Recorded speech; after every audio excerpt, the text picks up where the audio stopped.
안녕하세요. 여러분의 건강을 꼼꼼히 챙겨드리는 주치의 김인철입니다. 오늘은 정말 흥미로운 주제로 여러분을 찾아왔어요. 바로 식초에 대한 이야기인데요. 어렸을 때 어머니가 음식에 식초를 넣으시면 왜 그렇게 시큼한 걸 넣냐고 투정 부린 기억 있으시죠? 그런데 이 식초가 우리 몸에 얼마나 놀라운 일을 하는지 알게 되면 정말 깜짝 놀라실 거예요. 특히 우리 나이가 되면서 혈당이며 혈압이며 신경 쓸 게 한두 가지가 아니잖아요. 그런데 이런 걱정들을 해결해 줄 수 있는 천연 해결책이 바로 우리 부엌에 있다는 사실 믿어지세요? 그것이 바로 식초입니다.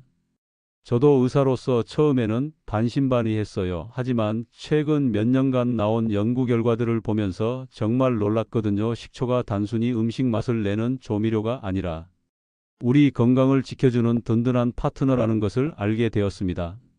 오늘은 여러분께 식초에 숨겨진 건강 효능들과 안전하게 섭취하는 방법, 그리고 꼭 알아두셔야 할 주의사항까지 모두 알려드릴게요. 마지막까지 들어보시면 분명히 오늘부터 식초를 보는 눈이 완전히 달라지실 거예요. 먼저 첫 번째로 소개할 효능은 혈당 조절입니다. 당뇨병이나 혈당 관리로 고민이신 분들 정말 많으시죠? 저희 병원에 오시는 환자분들 중에서도 혈당 때문에 걱정하시는 분들이 정말 많거든요. 그런데 식초가 혈당을 낮춰준다는 사실 알고 계셨나요? 식초의 주성분인 초산이 우리 몸에서 정말 똑똑하게 작용해요. 식사를 할 때 음식과 함께 식초를 섭취하면 당분이 우리 몸에 흡수되는 속도를 늦춰주거든요. 쉽게 말해서 혈당이 급격히 올라가는 것을 막아주는 거죠. 실제로 여러 연구에서 식사 전에 식초를 섭취한 사람들의 혈당 상승이 상당히 줄어들었다는 결과가 나왔어요. 혈당이 급격히 올라가는 것을 완만하게 만들어주는 효과가 있다는 거죠. 특히 면이나 밥 같은 탄수화물을 드실 때 더 효과적이에요. 냉면 먹을 때 식초 넣어서 드시잖아요. 그게 사실 무의식 중에 혈당 관리를 하고 계신 거예요. 우리 조상들의 지혜가 과학적으로도 입증된 셈이죠. 그런데 여기서 중요한 건 타이밍이에요. 식사 15분 전이나 식사와 함께 드시는 것이 가장 좋습니다. 물에 희석한 식초 한 두 스푼 정도면 충분해요. 너무 많이 드시면 안 되거든요. 혈당이 높으신 분들은 평소에 냉채나 절임을 드실 때도 식초를 충분히 활용해 보세요. 오이소박이에 식초 조금 더 넣어서 드시거나 야채의 초장 대신 식초를 활용한 드레싱을 만들어 드시는 것도 좋은 방법이에요. 두 번째로 소개할 효능은 콜레스테롤 개선입니다.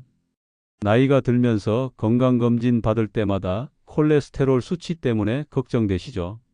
좋은 콜레스테롤은 늘리고 나쁜 콜레스테롤은 줄여야 한다는 말 많이 들어보셨을 텐데 식초가 바로 이 일을 해줍니다.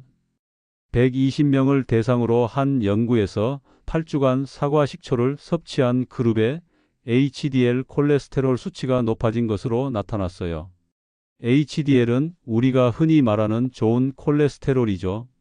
혈관 벽에 쌓인 나쁜 콜레스테롤을 청소해주는 역할을 합니다. 반대로 LDL이라고 하는 나쁜 콜레스테롤은 줄여주고요. 식초에 들어있는 초산이 콜레스테롤의 합성을 억제하고 혈중 지지를 감소시키는 효과가 있다고 밝혀졌어요. 이게 왜 중요하냐면 콜레스테롤 수치가 개선되면 혈관이 깨끗해지거든요. 혈관이 깨끗해지면 심장병이나 뇌졸중 같은 무서운 병들을 예방할 수 있어요. 특히 우리 나이가 되면 혈관 건강이 정말 중요하잖아요. 매일 아침 공복에 물 한 컵에 사과 식초 한 스푼 정도 타서 드시면 좋아요. 처음에는 맛이 좀 시큼할 수 있으니까 꿀을 조금 넣으셔도 괜찮습니다. 하지만 당뇨가 있으신 분들은 꿀보다는 물만 타서 드시는 게 좋겠죠. 또 다른 방법으로는 샐러드 드레싱을 만들 때 식초를 충분히 활용하시는 거예요. 올리브 오일과 식초, 그리고 약간의 소금과 후추만 있으면 건강한 드레싱이 완성됩니다. 이렇게 드시면 맛도 좋고 건강에도 도움이 되죠. 세 번째로 소개할 효능은 체중 관리입니다. 나이가 들면서 살이 잘 안 빠지고 배만 볼록 나온다고 하소연하시는 분들 정말 많으시죠? 젊을 때는 조금만 운동해도 금세 빠졌는데 이제는 그렇지가 않아요. 신진대사가 느려지고 근육량도 줄어들면서 살이 찌기 쉬운 몸이 되거든요. 그런데 식초가 이런 고민을 해결하는데 도움을 줄 수 있어요. 식초는 우리 몸의 신진대사를 활발하게 만들어 줍니다. 또한 포만감을 오래 지속시켜 주기도 해요. 연구에 따르면 식사와 함께 식초를 섭취한 사람들이 그렇지 않은 사람들보다 더 오래 배부름을 느꼈다고 해요.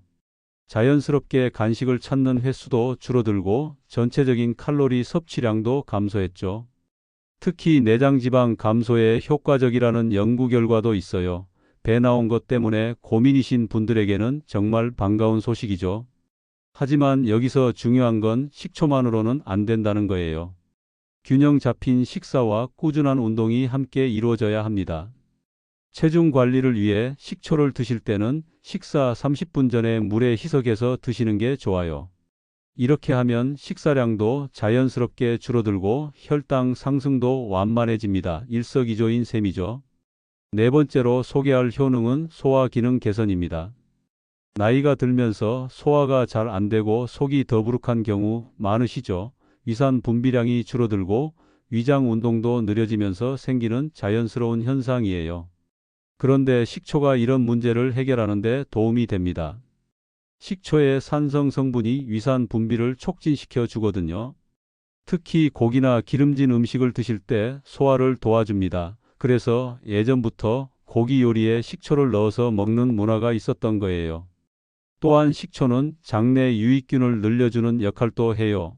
프로바이오틱스처럼 직접적으로 유익균을 공급하는 건 아니지만 유익균이 살기 좋은 환경을 만들어줍니다. 장 건강이 좋아지면 변비도 개선되고 전체적인 소화 기능도 향상돼요.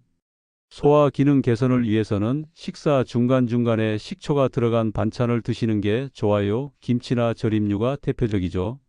이런 발효식품들은 식초와 비슷한 효과를 내면서 소화를 도와줍니다. 다섯 번째로 소개할 효능은 면역력 강화입니다. 감기나 독감에 자주 걸리시나요? 나이가 들면서 면역력이 떨어지는 건 어쩔 수 없는 일이지만 식초가 이를 보완해 줄 수 있어요. 식초에는 항균 작용이 있어서 해로운 세균이나 바이러스의 증식을 억제해 줍니다. 목이 아플 때 식초 우린 물로 각을 하면 좋다는 말 들어보셨죠? 실제로 효과가 있어요. 또한 식초는 우리 몸의 pH 균형을 맞춰주는 역할도 합니다. 몸이 산성화되면 각종 질병에 걸리기 쉬운데 식초가 이를 중화시켜 주거든요. 역설적이게도 산성인 식초가 몸을 알칼리성으로 만들어주는 거예요. 환절기에 감기 예방을 위해서는 하루에 한 번 정도 따뜻한 물에 식초와 꿀을 타서 드시면 좋습니다. 목도 부드러워지고 면역력도 높아져요. 이제 식초의 종류와 특징에 대해 말씀드릴게요. 시중에 나와 있는 식초 종류가 정말 많죠. 사과식초, 현미식초, 포도식초, 흑초 등등 어떤 걸 선택해야 할지 고민되실 텐데요. 가장 연구가 많이 된 것은 사과식초입니다. 앞서 말씀드린 효능들 대부분이 사과식초를 대상으로 한 연구 결과예요. 사과에 펙틴 성분이 더해져서 더 좋은 효과를 보인다고 알려져 있습니다. 현미식초는 우리나라 사람들이 많이 드시는 식초 중 하나예요. 아미노산과 미네랄이 풍부해서 영양면에서는 사과 식초보다 더 좋을 수도 있어요. 맛도 사과 식초보다는 덜 시큼해서 드시기 편하실 거예요. 흑초는 오랫동안 숙성시킨 식초로 항산화 성분이 풍부합니다. 다만 가격이 좀 비싸다는 단점이 있어요. 특별한 효능을 기대하신다면 흑초를 선택하시는 것도 좋지만 일반적인 건강관리 목적이라면 사과 식초나 현미 식초면 충분합니다. 식초를 선택하실 때 주의하실 점이 있어요. 인공적으로 만든 빙초산이 아닌 천연 발효 식초를 선택하셔야 해요. 성분표를 보시면 알 수 있는데 천연 발효 식초는 원재료와 발효 과정이 명시되어 있습니다. 또한 첨가물이 많이 들어간 것보다는 순수한 식초를 선택하시는 게 좋아요. 설탕이나 인공 감미료가 들어간 식초는 건강 효과가 떨어질 수 있거든요. 이제 식초를 마시는 올바른 방법에 대해 자세히 알려드릴게요. 아무리 몸에 좋다고 해도 잘못 드시면 오히려 해가 될 수 있어요. 식초는 강한 산성이기 때문에 원액 그대로 드시면 절대 안 됩니다. 기본적으로 물에 희석해서 드셔야 해요. 식초 1에 물 5에서 10 정도의 비율이 적당합니다. 즉 식초 1스푼에 물 반 컵 정도면 되죠. 처음 드시는 분들은 더 묽게 희석해서 시작하시는 게 좋아요. 드시는 시간도 중요해요. 공복에 드시면 위에 부담을 줄 수 있으니까. 식사와 함께 드시거나 식후에 드시는 게 좋습니다. 특히 혈당 조절을 목적으로 하신다면 식사 15분 전이나 식사 중에 드시세요. 하루 섭취량은 식초 기준으로 한두 스푼 정도가 적당해요. 더 많이 드신다고 해서 효과가 더 좋아지는 건 아니거든요. 오히려 부작용만 생길 수 있어요. 드시는 방법도 여러 가지가 있어요. 물에 타서 드시는 게 가장 기본적인 방법이고, 차가운 물보다는 미지근한 물에 타서 드시는 게 좋아요. 특히 아침에 드시면 하루 종일 신진대사가 활발해져요. 꿀이나 레몬을 조금 넣으시면 맛도 좋아지고 추가적인 건강 효과도 기대할 수 있어요. 단, 당뇨가 있으신 분들은 꿀 대신 레몬만 넣으시거나 아예 넣지 마세요. 음식으로 섭취하시는 방법도 있어요. 샐러드 드레싱으로 활용하시거나 나물 무칠 때 넣으시는 거죠. 이렇게 하시면 부담 없이 꾸준히 드실 수 있어요. 그런데 여기서 정말 중요한 주의사항들을 말씀드려야겠어요. 첫 번째 주의사항은 치아 건강입니다. 식초의 산성 성분이 치아 에나멜을 부식시킬 수 있어요. 특히 원액 상태로 드시거나 너무 진하게 희석해서 드시면 치아에 직접적인 손상을 줄 수 있습니다. 식초를 드신 후에는 바로 양치를 하지 마세요. 산성 성분 때문에 치아가 일시적으로 약해진 상태인데 바로 양치를 하면 오히려 치아를 더 손상시킬 수 있거든요. 최소 30분은 기다린 후에 양치를 하시거나 물로 입을 헹구시는 정도로만 하세요. 빨대를 이용해서 드시는 것도 좋은 방법이에요. 치아에 직접 닿지 않게 하면 손상을 줄일 수 있습니다. 두 번째 주의사항은 위장 장애입니다. 위가 약하신 분들은 식초를 드실 때 더욱 조심하셔야 해요. 위염이나 위궤양이 있으신 분들은 산성 성분 때문에 증상이 악화될 수 있거든요. 속이 쓰리거나 메스꺼움을 느끼신다면 즉시 섭취를 중단하시고 의사와 상담해 보세요. 개인차가 있어서 어떤 분들은 아주 묽게 희석해도 속이 불편하실 수 있어요. 처음 드시는 분들은 아주 소량부터 시작해서 몸의 반응을 살펴보시는 게 좋습니다. 일주일 정도 지켜보시고 괜찮으면 조금씩 양을 늘려가세요. 세 번째 주의사항은 약물 상호작용입니다. 당뇨약을 복용하고 계신 분들은 특히 주의하셔야 해요. 식초도 혈당을 낮추는 효과가 있기 때문에 약과 함께 드시면 혈당이 너무 많이 떨어질 수 있어요. 이를 저혈당이라고 하는데 매우 위험한 상황이거든요. 혈압약을 드시는 분들도 마찬가지예요. 식초가 혈압을 낮추는 효과가 있어서 약과 함께 드시면 혈압이 너무 떨어질 수 있습니다. 현재 복용하고 계신 약이 있으시다면 식초를 드시기 전에 반드시 담당 의사와 상담해 보세요. 안전이 최우선이거든요. 네 번째 주의사항은 개인차 고려입니다. 같은 양의 식초를 드셔도 사람마다 반응이 다를 수 있어요. 어떤 분들은 아주 묽게 희석해도 속이 불편하실 수 있고 어떤 분들은 잘 드시기도 하거든요. 본인의 몸 상태를 잘 살펴보시면서 적정량을 찾아가시는 게 중요합니다. 다섯 번째 주의사항은 적정 섭취량 준수입니다. 식초는 좋은 효과가 많지만 과도하게 섭취하면 문제가 될 수 있어요. 하루 한두 스푼이 적정량이라고 말씀드렸는데 이를 꼭 지켜주시기 바랍니다. 더 많이 드신다고 해서 효과가 더 좋아지는 건 아니거든요. 이제 식초를 일상생활에서 활용하는 실용적인 방법들을 알려드릴게요. 아침 루틴으로 활용하시는 방법이 있어요. 기상 후 미지근한 물 한 컵에 사과 식초 한 스푼과 레몬 한 조각을 넣어서 드시면 하루가 개운하게 시작됩니다. 신진대사도 활발해지고 소화 기능도 깨어나죠. 요리할 때도 적극 활용해 보세요. 고기를 재울 때 식초를 조금 넣으면 육질도 부드러워지고 소화도 잘 됩니다. 생선 비린내를 제거할 때도 유용하고요. 샐러드 드레싱은 가장 쉽게 식초를 섭취할 수 있는 방법 중 하나예요. 올리브오일, 삼식초, 1소금과 후추 약간 이렇게 섞으면 건강한 드레싱이 완성됩니다. 여기에 다진 마늘이나 허브를 넣으면 더욱 맛있어져요.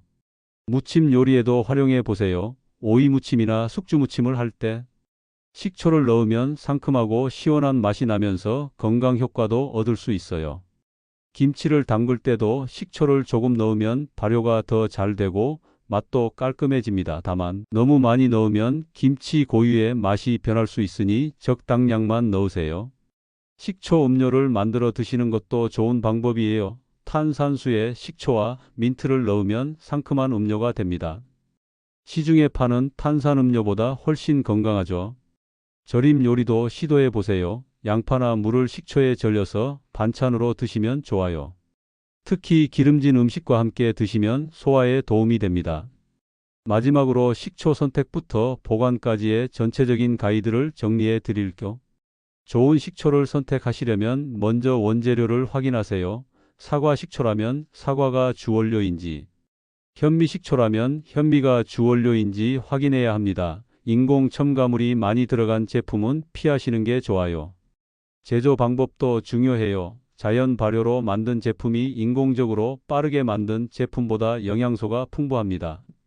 시간이 오래 걸리더라도 전통 방식으로 만든 식초를 선택하세요. 농도도 확인해야 해요. 보통 4에서 6% 정도이 초산 농도가 적당합니다. 너무 진하면 희석하기도 어렵고 너무 묽으면 효과가 떨어져요. 보관할 때는 직사광선을 피하고 서늘한 곳에 두세요. 냉장고에 보관하실 필요는 없지만 개봉 후에는 뚜껑을 꼭 닫아두시고 가능한 한 빨리 드시는 게 좋습니다. 유통기한도 꼭 확인하세요. 식초는 보관 기간이 긴 편이지만 그래도 신선한 제품을 드시는 게 좋거든요. 개인의 건강 상태에 따라 적합한 식초 종류가 다를 수 있어요. 당뇨가 있으시면 사과 식초가 좋고 소화가 안 되시면 현미 식초를 추천합니다. 고혈압이 있으시면 나트륨이 적게 들어간 제품을 선택하세요. 무엇보다 중요한 건 꾸준함입니다. 하루 이틀 드신다고 효과가 나타나는 건 아니거든요. 최소 2, 3개월은 꾸준히 드셔야 몸의 변화를 느끼실 수 있어요. 그리고 식초만으로는 건강을 완전히 관리할 수 없다는 점도 기억해 주세요. 균형 잡힌 식사와 규칙적인 운동, 충분한 수면이 함께 이루어져야 합니다. 부작용이 나타나면 즉시 중단하시고 의사와 상담해 보세요. 몸에 좋다고 해서 무조건 드시는 건 아니거든요. 자신의 몸 상태를 잘 살펴보시면서 드시는 게 가장 중요합니다. 정기적인 건강검진도 잊지 마세요. 식초를 드시면서 혈당이나 혈압이 어떻게 변하는지 확인해 보시는 게 좋습니다. 수치가 개선되면 더욱 기분이 좋아지실 거예요. 가족들과 함께 드시는 것도 추천해요. 혼자 하기 어려운 일도 가족과 함께 하면 더 쉬워지거든요. 건강한 습관을 함께 만들어 가시기 바랍니다. 계절별로 식초 활용법도 달라질 수 있어요. 여름에는 차가운 물에 타서 시원하게 드시고 겨울에는 따뜻한 물에 타서 몸을 따뜻하게 해주세요. 감기 기운이 있을 때는 꿀과 함께 드시면 목이 편해집니다. 운동 전후 식초 섭취에 대해서도 말씀드릴게요. 운동 전에 드시면 지방 연소에 도움이 될 수 있지만 공복 운동을 하시는 분들은 위에 부담을 줄 수 있으니 조심하세요. 운동 후에는 근육 회복에 도움이 되는 단백질과 함께 드시는 게 좋습니다. 스트레스가 많으신 분들에게도 식초가 도움이 될 수 있어요. 스트레스를 받으면 몸이 산성화되는 경향이 있는데 식초가 이를 중화시켜 주거든요. 물론 근본적인 스트레스 해결이 우선이겠지만요. 수면의 질 개선에도 간접적으로 도움이 됩니다. 소화가 잘 되고 혈당이 안정되면 자연스럽게 잠도 잘 오게 되거든요. 다만 잠들기 직전에는 드시지 마세요. 화장실 때문에 잠이 깰 수 있어요. 마지막으로 지금까지 말씀드린 내용들을 간단히 정리해 드릴게요. 식초는 혈당 조절, 콜레스테롤 개선, 체중 관리, 소화 기능 개선, 면역력 강화에 도움이 되는 천연 건강식품입니다. 하지만 만능은 아니고 올바른 방법으로 꾸준히 드셔야 효과를 볼 수 있어요. 안전하게 드시려면 반드시 물에 희석해서 드시고 하루 한두 스푼 정도가 적당합니다. 치아 건강과 위장 건강을 위해 주의사항을 꼭 지켜주세요. 현재 복용 중인 약이 있으시거나 만성질환이 있으시다면 의사와 상담 후 드시기 바랍니다. 안전이 최우선이거든요. 무엇보다 균형 잡힌 식사와 규칙적인 운동, 충분한 수면과 함께 할 때 식초의 효과를 제대로 느끼실 수 있을 거예요. 건강한 노후를 위해서는 어느 하나의 식품에만 의존하기보다는 전체적인 생활 습관을 개선하는 것이 중요합니다. 식초는 그 여정에서 여러분을 도와주는 좋은 동반자가 될 거예요. 여러분의 건강한 하루하루가 모여서 건강한 인생을 만들어 갑니다. 오늘부터라도 작은 변화를 시작해 보시는 건 어떨까요? 건강은 하루아침에 만들어지는 것이 아니라 매일매일의 작은 선택들이 쌓여서 만들어지는 거거든요. 식초 한 스푼도 그런 작은 선택 중 하나가 될 수 있어요. 여러분 모두 건강하고 활기찬 노후를 보내시길 진심으로 바랍니다. 궁금한 점이 있으시면 언제든 전문의와 상담해 보시고요. 오늘 이 영상이 여러분의 건강에 진짜 도움이 되셨길 바랍니다. 도움이 되셨다면 좋아요, 구독 부탁드립니다. 건강하고 행복한 하루 되세요. 지금까지 김인철이었습니다.